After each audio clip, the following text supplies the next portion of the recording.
લેન્ડફોર job કેસમાં લાલુ તેજસ્વી રેડ્ડીનું summons, Sharad Pawar જૂથના ધારાસભ્ય રોહિત પવારને પણ નોટિસ.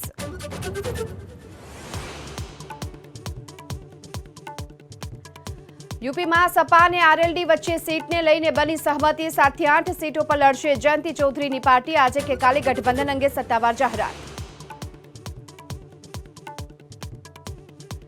મહારાષ્ટ્રના સોલાપુરમાં પીએમ મોદીના જય શ્રી રામ. કહ્યું, પાક્કા ઘરમાં જઈ રહ્યા છે ભગવાન. લોકોને 22 જાન્યુઆરીના દીપ પ્રગટાવવા અપીલ. રામ મંદિર પ્રાણ પ્રતિષ્ઠાને 3 દિવસ બાકી. અયોધ્યામાં સીએમ યોગીએ તૈયારીઓની કરી સમીક્ષા. જગતગુરુ રામભદ્રાચાર્ય સાથે કરી મુલાકાત. અયોધ્યાથી રામલલ્લાની પ્રતિમાની અલૌકિક તસવીર આવી સામે. બાળરૂપી પ્રતિમામાં બિરાજમાન છે રામલલ્લા. 22 જાન્યુઆરીના અયોધ્યામાં પ્રાણ પ્રતિષ્ઠા. કોંગ્રેસ નેતાઓ પહોંચ્યા વડોદરાના હરણી તળાવ. બોટ દુર્ઘટનામાં મૃત્યુ પામનાર બાળકો અને શિક્ષકોને અર્પણ કરી